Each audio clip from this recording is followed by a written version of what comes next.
warahmatullahi wabarakatuh. Today we're going to be discussing Kung Fu and the concept of jihad. I like go boom. Right.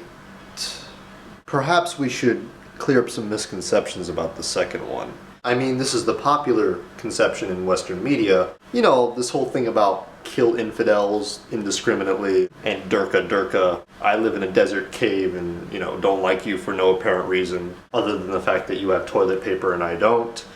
I mean, this is a very simple and easy way of looking at it, but it's not the sophisticated nor the truthful way of looking at it. I mean, unless you take people like Osama bin Laden and his gang as authorities on the religion. But I mean, it's not surprising that many people take accountants and, pediatric surgeons living in caves as authorities on the religion, because there are a lot of people these days that take biologists, for instance, as authorities on philosophy, religion, and history. And some people even take Christian pastors as authorities on contraception, evolution, and the age of the earth. So I'm already prepared for the fact that giving a more scholarly opinion on the issue is going to be a hard sell. But for those of you who do like more sophisticated viewpoints and want to look at the facts, here's a fatwa by an Islamic scholar at Oxford University that goes by the name of Muhammad Afifi al-Akiti. I just love that name. I don't know why. Therein you can kind of get a better impression about what the religion teaches regarding jihad. But for those of you who want a quick synopsis, there are two types: the inner jihad and the outer jihad. Now, the general definition of jihad is to struggle or to strive against. So the former type of jihad, the inner one, deals with struggling against our inner desires or our ego, whereas the latter form of jihad deals with combating oppression of any kind. So where does Kung Fu and jihad come into play here? Well, it's a long story. Maybe we should start somewhere near the beginning. Now, it all begins around the 10th century when Arab and Persian traders from the Silk Road eventually settled within mainland China, primarily in the northwestern region. By the 13th century, many of these traders had interwoven their cultural and religious identities with the local population, even to the point where Muslim generals were integral to the establishment of the Ming dynasty. This interestingly complex mix of culture and Islam eventually led to one of the largest ethnic minorities in China today, the Hui Chinese. This ethnic group has not only contributed to the military power of many Chinese dynasties, but has also been influential in Chinese art and architecture, with a particular emphasis on a very specialized form of Arabic calligraphy. But the Hui Chinese have not always had it good. Till this time, they're still a marginalized community, and have often been persecuted now and before. For instance, when many Chinese Muslims attempted to learn Kung Fu, they would admit themselves to local Buddhist temples. Given the animosity of many Buddhists towards the newfound religion of their brethren, the Hui were not exactly welcomed. Therefore, instead of learning Kung Fu from their Buddhist brothers and sisters, they decided to train themselves in their local mosque. And this eventually led to many creative forms of Kung Fu and many modified versions as well.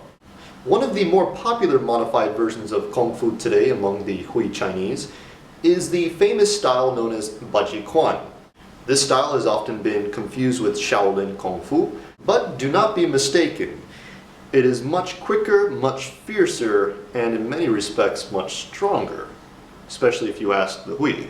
A style that has even become popularized among Muslim youth in Pakistan. And for all of you out there who consider the Muslim woman weak, well, these women might have something else to say about that. Large swords, sticks, and acrobatic ninja techniques are not something that I would argue with. And even within this martial art, there are various sub-styles. For instance, monkey, snake, crane, hawk, tiger claw. But on a more serious note, after the short history lesson, how do the concepts foundational to Kung Fu in Islam relate? Well, I prefer to show you rather than just tell you. Since being here on YouTube, many of my subscribers have asked me what sort of martial arts I have practiced in the past. One user writes, DawahFilms. In one of your earliest introductory videos, you mentioned that you studied martial arts. If I may ask, which ones did you study?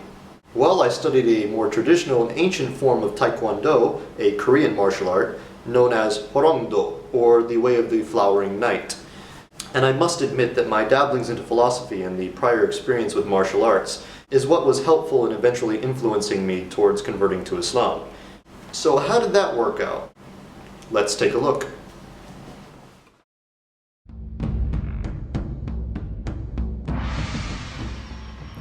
Many martial arts in the world focus on self-development through practical and spiritual training.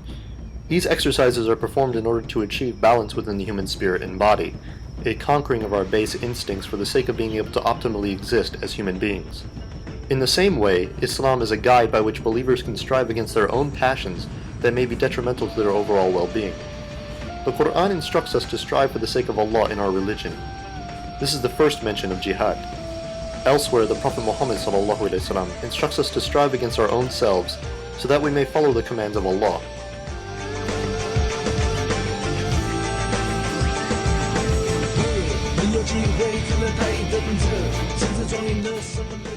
Of course, these are all done through the practice of understanding and following the Sharia, a set of rulings that help to assist us in our spiritual path towards excellence, a flexible system that attempts to incorporate rigid principles into our ever-changing social climate.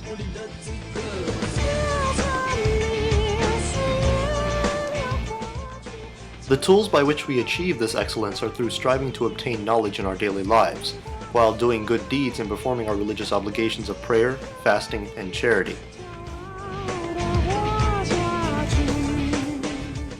Jihad is not only at the heart of becoming a better Muslim, but also of becoming a better human being. It is a practical view of the world around us in that there are always challenges and obstacles to overcome before any victory. For without these difficulties, the glory and value of those things we strive for would be lost.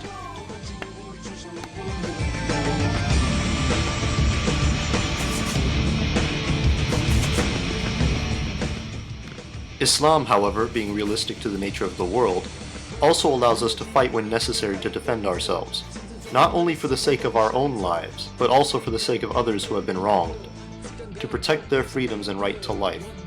This is very similar to the principles of many forms of martial arts. As we advance the planes of spiritual growth, we begin to realize the end goal is not to please others, or to gain power or prestige, but to gain what we all seek from birth till death, in this world and the next.